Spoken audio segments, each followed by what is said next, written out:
Magandang araw mga kapatid, Noxky Vlog. Ngayon, i-review natin itong bagong-bagong Flex 125 na cyan color. Ito yung version 2 na, no? Na nilabas ngayong 2024. Dahil kung mapapansin natin, meron na siyang FI logo sa kanyang front. Nagbabalak kumuha nito mga kapatid. Lahat ng makuha yung unit ngayon, 2024, pati sa Sparkle 125, yung model na ilalabas ngayon ay meron din FI na logo. So, masasabi natin na version 2 dahil yung unang lumabas nito, wala pa siyang ganong logo. So, ayan, ikutan natin at tingnan din natin yung mga magagandang features nilagay dito sa motor na to.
Si Flex 125 version 2. Yan, kasi kung mapapansin natin, itong FI logo niya na nakalagay, FI Euro 4.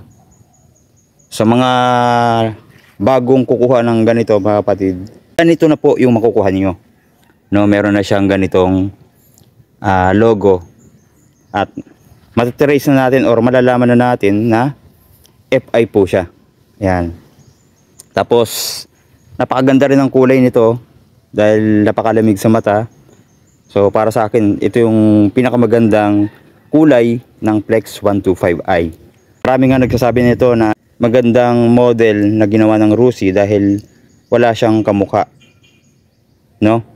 Kumbaga original design ng Rusi. Ayan, no? Meron siyang headlight na napakaangas, napakasungit kung titingnan natin. Meron din siyang daytime running light. Yan. Karugtong hanggang dito sa may signal light. Fully LED na po yan. Pati yung kanyang headlight, no? Naka-split type na yan. Yung high and low niya. No? Pati sa likod. Yan. Ito naman yung likod niya. Meron siyang parang pa-letter X na park light and then yung signal light niya. Kaya naka-hazard siya. Kaya isa rin sa nagustuhan ko to, no? Tapos sa design niya, maliit lang. Napakadaling isingit-singit sa mga maliliit na daan, no? Tapos meron din siyang kickstarter, no? Kung sakali na mahina yung battery natin, mapapagana pa rin natin ito. Tapos sa looks niya, maganda rin mga kapatid, hindi rin magpapahuli sa mga ibang brand, kahit pa yung mga branded, no? Tapos ang ganda rin ng decals niya dito na Flex, yan. Tapos 125i, meron lang na black and white dito, pati doon sa likod. Yan. Disc brake na rin mga kapatid, yung kanyang harapan. Ito naman, meron siyang sensor dito. So goods na goods dahil hindi basta-basta nasisira pagka ganitong klase, no? Tapos dual path caliper, so malakas ang kanyang preno. Then telescopic fork, yung suspension dito sa harap. Then naka-emboss pa yung Rusi dito. Pagdating naman dito sa likod, ganun din, naka-mags, ayan, ang ganda, makintab. Tapos ang size ng gulong sa likod ay 90 by 90 by 14. Then sa harap naman ay 70 by 90 by 14. Pero hindi pa siya tubeless. Tube type pa rin ito. So lagi ko naman sinasabi, madali lang ipa-tubeless yan dahil mags na tayo dito. So ang ganda rin ng design mga kapatid nung kanyang mags. Ayan o. Yung iba tinatawag tong spider mags. Yung iba naman tinatawag na flower mugs or flower design. So sa akin mga kapatid, pa-star naman yung sa akin, no? Star design naman yung kanyang mug sa tingin ko. Tapos sa muffler, napaka-sporty din ang looks dahil naka upright position. Ayan, ganda rin yung kanyang heat guard, plastic, then flexible.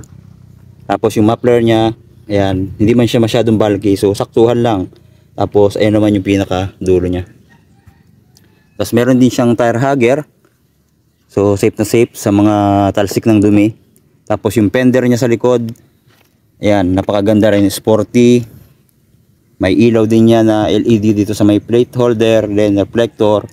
Then sa kanyang plastic, flexible din, napakaganda din ng kanyang texture. Tapos napakatibay kasi may bakal siya na kulay silver.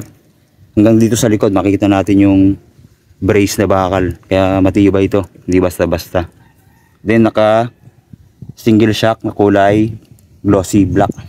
Tapos dito may goma yan, no, ito. So protected din yung loob ng makina. So FI na nga po, kaya asahan natin na matipid sa gasolina. So gagawa natin to ng video, yung fuel consumption nito. Pero sabi nga ng iba na mga nakagamit na nito, nasa 50 km per liter. Tapos nung pinultak ko nga to, napansin ko din dun sa kanyang bar dahil 4.5 fuel capacity nito. Tapos ano siya, bali 4 bar yung nakalagay dyan. Ayan, bawas na siya eh. May dalawa pa yan na kulay white, tapos dalawa ulit tsaka red. Parang pumapatak yung isang bar niya ay 1 litro, no? Tapos pinultank natin, so sa tinakbo niya ngayon ay 210 na dahil ginamit na natin to. Ayan, parang napansin ko talaga na yung 1 litro umaabot siya ng 50 km per liter. So hindi lang natin na videohan, pero gagawin natin mga kapatid na fuel consumption talaga nito, no? Gagawa tayo ng bukod na video doon para mas malinawan kayo, or makita natin talaga kung gaano katipid itong Cruciflex 125. Total meron na tayong unit na magagamit or masusubukan, no? At yung performance nito, yan, napakaganda rin dito mga kapatid. Ito ng kanyang visor dito, glossy, tapos napakaraming kanto. Ayan, napaka sporty ng design, pati yung dito sa head niya. Tapos yung lever naman niya, ayan, matte black. Kabilaan, wala siyang brake lock, no? So ordinary lang. Pero yung kanyang stock na side mirror, yan makikita natin dito. So okay na okay to dahil napakalaki. Yan, kitang kita yung nasa likod natin. Kaya sabi nga kahit hindi napalitan, okay na siya. Ayan, tapos pati sa upuan, ayan, makita natin medyo hard, no? Hindi madudulas yung puweta natin dito. Tapos malambot din yung kanyang foam. Yan, tapos may tatak ng Rusi dito, no? Tapos sa grab bar ganun din, maganda rin yung texture. Yan, makikita natin dito. Tapos ano naman to, plastic, no? Solid na plastic. Tapos dito meron pa siyang design dito, ganda rin, no? Nung pagka plastic niya na kulay black. Bukasan sa upuan na ito, meron pa rin siya ditong susian. So wala siya doon sa kanyang ignition. Tapos sa magagandang features nito, ito, meron siyang USB port. Ayan, oh, umiilaw pa siya. Ayan, oh. So apakagandang features. So yung Rusi Sparkle ganyan din, meron din siyang ganon. Tapos sa ignition, naka-standard lang. Ayan, pwede mo rin mailak yan. Tapos ayan naman yung kanyang susi. Tapos may utility hook dito. Then dito sa kanyang board, mas malapad to compared mo sa Rusi Sparkle. Mas malaki yung kanyang floorboard. Tapos isa pang nagustuhan ko dito mga kapatid, ito kanyang panel. Ayan, wala siyang ginayahan mga kapatid na panel gauge. Hindi katulad nung sa Rossi Sparkle, inspired nga siya sa Honda Click. So ito, napakagandang ginawa din ng Rossi dito. So ang laki din ng speedometer niya. Makikita natin yung number, napakalaki. Meron din siyang oras, yung RPM gauge, and then yung trip meter, ito. Tapos yung fuel gauge natin nandito. Then yung engine check, ito makikita natin. Tapos yung signal light indicator, tsaka yung sa headlight, ito makikita natin dito. Tapos yung button naman niya, pag select ng trip meter, tsaka oras, dito rin yun, kabila na tong button. Tapos sa mga switch, ayan, ito yung high and low niya. Ayan, busina. Ayan, malakas din yung busina. Then yung turn signal light switch, tsaka yung hazard, dito na rin sa isang switch na to. Then dito sa kabila, meron siyang kill switch. Then yung bukasan at patay ng ilaw, okay na okay din, meron siya. Then yung electric starter niya, ito. So testing natin kung one click ba, no? So ayan, one click lang mga kapatid, no? Tapos ayan yung tunog ng kanyang makina.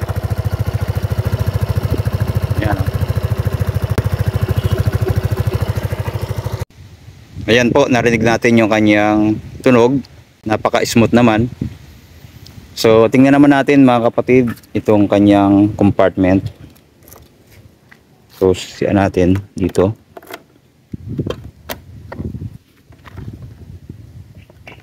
Ayan. So, ito yung likod. Tapos, yung compartment, ito. Ayan, may nakalagay na.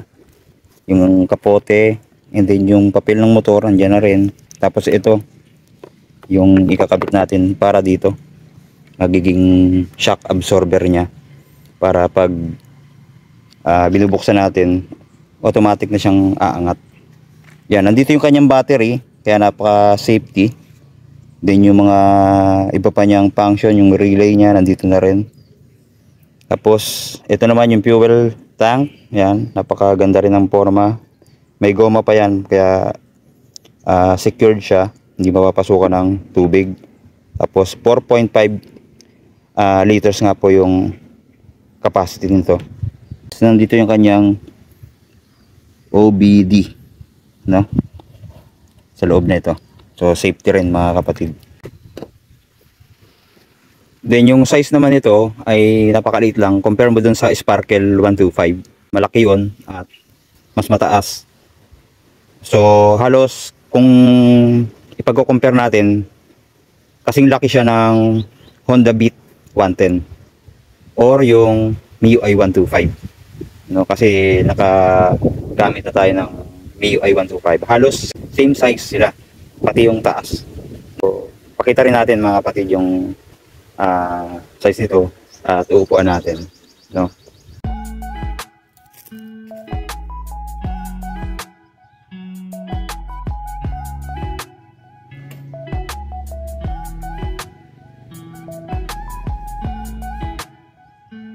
Ayan, kung makikita nyo mga kapatid, ayan, lapat na lapat yung ating paa.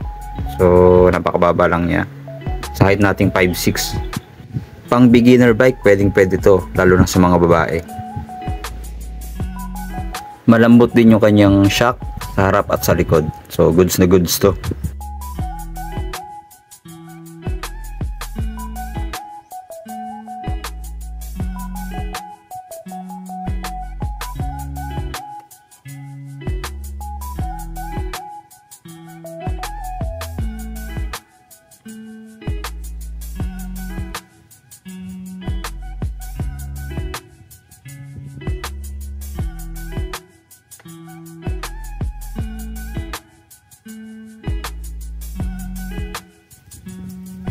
Gusto niyo namang kumuha nito, ang kanyang cash price ay nasa 60,000 pesos.